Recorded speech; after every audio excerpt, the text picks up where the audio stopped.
Hi, it's Al, Happy Dog Farm. I've been promising a video about taps, spigots, and the like. Because maybe like you, I've spent way too much money on these things, and I have been frustrated by the drip leaking. Pretty disappointing, and what seemed obvious has turned out not to be terribly obvious. So I want to show you some things to help steer you clear of a spigot that won't meet your expectations. Some of these spigots are probably perfectly good for their intended purpose, but their appearance can mislead you to think that they're appropriate for something else, and then it all goes terribly badly. The One of the most important things that I've learned about spigots is threads. Those little round things that go on the back. It's threads, and the threads have been one of the primary curses. They've leaked, and I couldn't figure out why. And what was an indication that something was amiss is all of these two pieces here all appear. Hey, look at this. That's a PVC 3/4 inch, thing sticking out of a pipe that works out fine. And they all seem to be 3/4 inch. No, not really. These are bucket taps. And this is really, really frustrating to me. I worked as an engineer collecting design requirements. And what I got here in my hands are two fantastic, well thought out valve assemblies. You've got a very clear flip it over indication of open and closed. You have a weep hole that allows air in when it's closed to drain the line. You'll see I have two different sizes so that I can put on two different sizes of flexible tubing to go, you know, into a bottle, into a filter, whatever. Brilliant. Wonderful. The person doing the front of this, hey, I'll buy you a beer. The person doing the back, I'll slash your tires. Okay, that is not, I repeat, this is not a 3/4 inch pipe thread. It looks like a 3/4 inch pipe thread. If you look at the edge on edge, you'll see the taper that is indicative of normal pipe thread. If you take the threads and you match them like this, which is a trick we used to do, the pitch is the same. It is not a 3/4 inch normal pipe thread. Here's the indication. This is the nut they give you to put on the back. The nuts, by the way, crack. Nut person. Crappy nut. They crack. So when you're trying to seat it firmly, the nut cracks. Dumb. This is a true 3/4 inch and normal pipe thread fitting. It doesn't go in. What does that mean?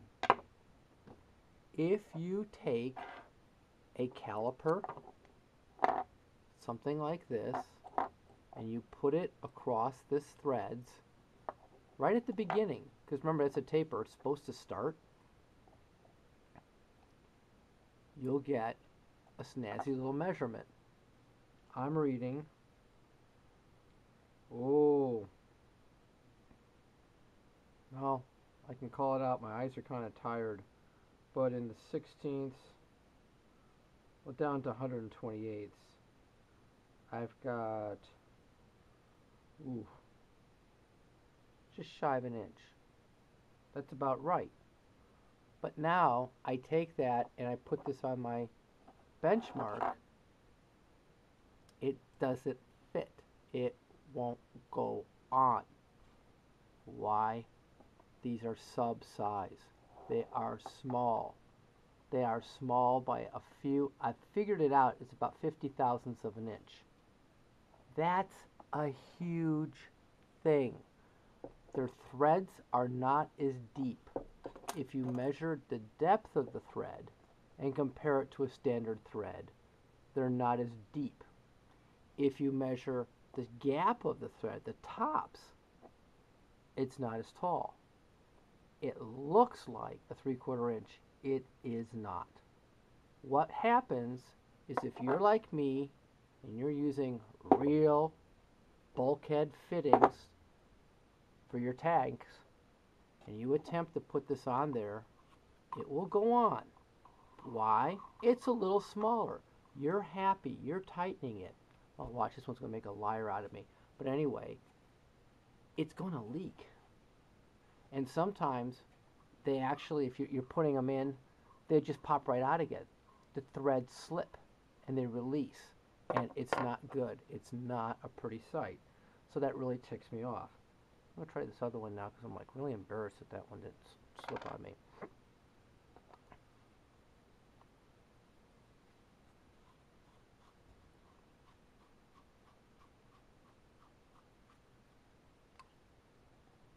Yep. It does not seat. Hate that. Leak. I lost 2/3 of a 15-gallon fermenter last year. Really primo juice. Very disappointed. Room smelled great. Broke my heart. Now, so the threads are important. Here's another thing. This is a pretty nice tap. Okay? It's pretty sweet. That is a 3/4 inch tap. Thread. Those are real. That's real. You know, it fits in here. You can steal the gasket off your mediocre stuff and put it in there. It works. But remember I talked about how brilliant the design of that valve assembly was and the output?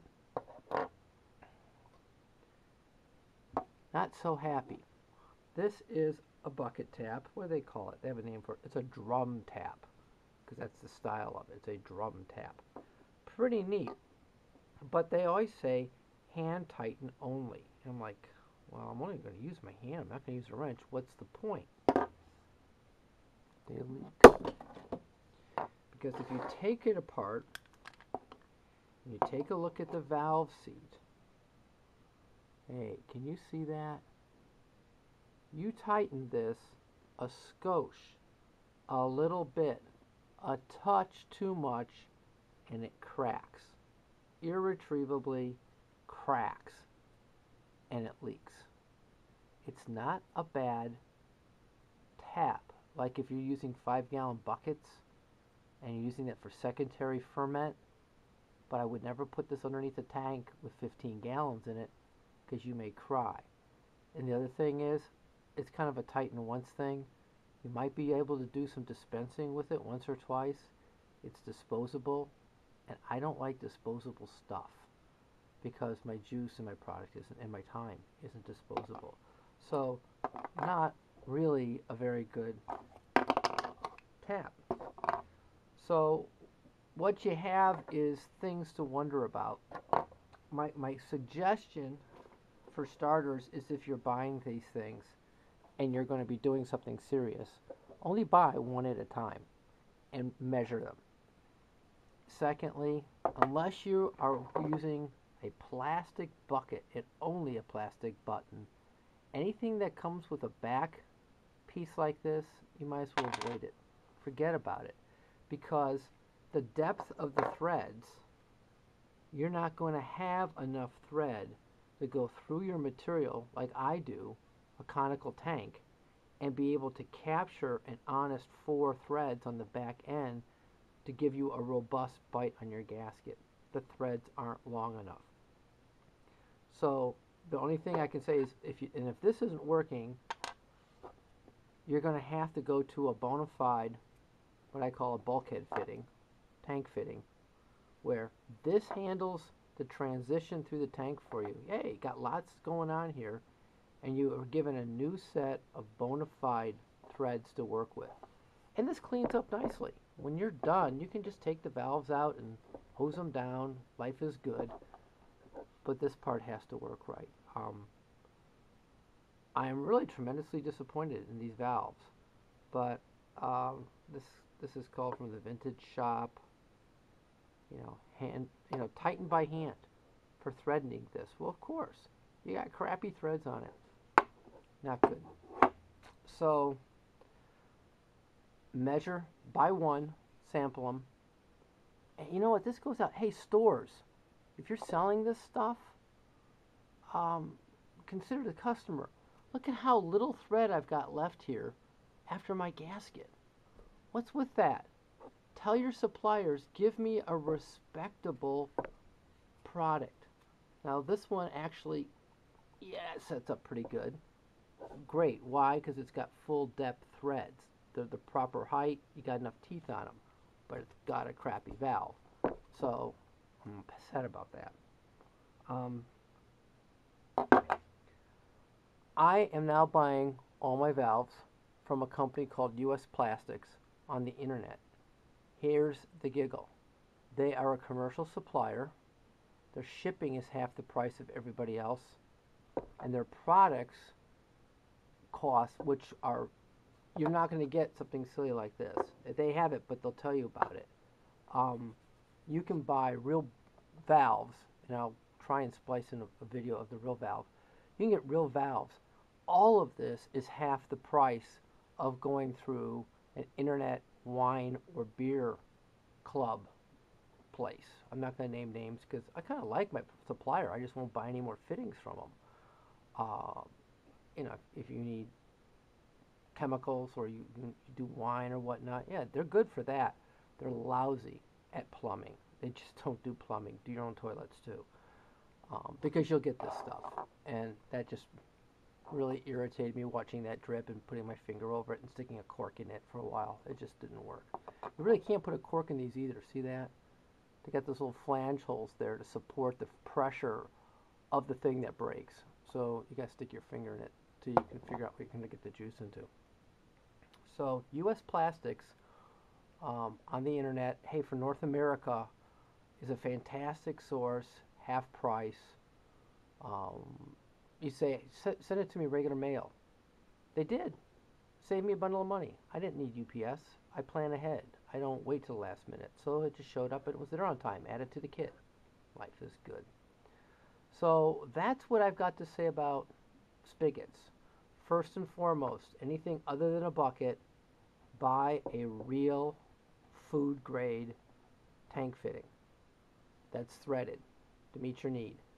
Then start putting valves into there and use valves that have real pipe threads on them, not shallow, wimpy, tremendously disappointing. By the way, food grade grease doesn't help.